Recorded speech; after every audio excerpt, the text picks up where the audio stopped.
things. Is that good? Hey educators, I wanted to take a quick minute and introduce the video that you're about to see because it's particularly special to me. So I work with teachers all over the country, and it's becoming increasingly rare that I get to work with teachers that I had a working relationship with in a building. But this video is an exception. Darla McClelland, who you're about to see in a minute, is an exceptional secondary teacher, secondary math teacher, and she was a teacher in a building that I was an administrator at. And I got to see up close and personal her interactions daily with students, with colleagues, and she's just one of those teachers, one of those teachers when you see them that they just get it. They care so deeply about kids, but they're also particularly gifted in a variety of strategies to deepen their relationships with students and also build a really, really strong classroom community. The other thing I love about Darla is that she had the deep respect of her colleagues. They genuinely looked to her for guidance and advice on how to become better at classroom management, both new teachers and veteran teachers alike. So in this clip, she's going to share a quick strategy on how to build a classroom community that doesn't take a lot of effort or a lot of prep, which is really becoming increasingly more important these days. Now, this strategy you've probably used before. You probably already know. I guarantee you already know it. It's not something super innovative. It's not something difficult. It simply works when you try to engage students consistently, and that's what Darla talks about here. So without further ado, here is a very brief snippet from a much longer conversation that I had with one of my very favorite teachers, Darla McClelland. And in fact, when I work with new teachers, that's one of the things I tell them is like, your content will come. What's important is that you have a foundation of this safe and comfortable classroom. And that comes from meeting your kids, having them meet each other, and having them feel safe. So they have to feel safe. They have to feel respected. They have to know that what they do, like, I'm going to keep them safe, but so are their classmates. Like, it's so important that we have a true classroom culture.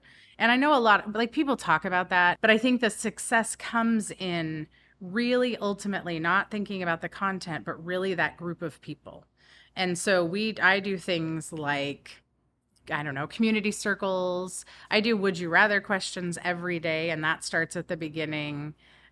But things where kids are talking about anything, but they're talking. And so then they get to know each other and I get to know them better.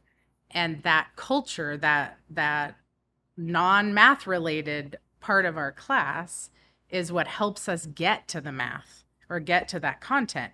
Because if they feel safe and they know that you're not going to be critical and making mistakes is something we celebrate and all of those things, and everyone does, then if they feel that way from the beginning and there's no math involved, then once the math or the science or whatever comes into it, there's that basis of this positive climate culture in our classroom where they feel like they can take some risks that maybe they wouldn't have taken before, and they can be open with their partners or their group. And I have been in classrooms this year so many times where kids don't know the other kids in their room. When we don't know people, we are not kind to them. We are much less kind to people that we don't know. Look at social media. I mean, people are so terrible to each other, but it's because you're not in a relationship with someone. Anonymous. Yeah. Yes. Anonymous. Yeah, that anonymity. But yeah, I mean, it's so important that they have a relationship with each other, not just me. Right. And I think people are resistant when you say do a team building activity. They always feel like it has to be some big production or whatever. But it can be as simple as a would you rather question, which I do at the end of I did at the end of every class for years. That is how I signaled to my students that it was time to get ready to go. So I would ask a would you rather question, and then people would share. And like, some of the questions are the most random things ever. I have found out such fascinating things from kids from them answering that would you rather question. Give things me three that like they come up again and again. Something will happen and I'll be like, oh my gosh, that reminds me of that, your answer to the whatever, like whichever question it was. So I have some one or two of your favorite things, like would you rather walk or fly? I mean, that's a simple one, but sometimes they're just like hamburgers or pizza, or would you rather have a foot okay, here you go. Would you rather have a foot dangling from your nose or ears on top of your head, I think is what it was, or something. Like, there's just some really weird ones. And some kids are like, nope, neither one. No, you can't do neither. But so sometimes I have them like answer. They choose to answer, but sometimes they do it with their group. I did it during during CDL for COVID. I still ended every assignment that they turned in. It was a would you rather question that they had to respond to in the document. And I swear that's why I knew those kids. Like, I felt like I knew some of those kids better than any other year.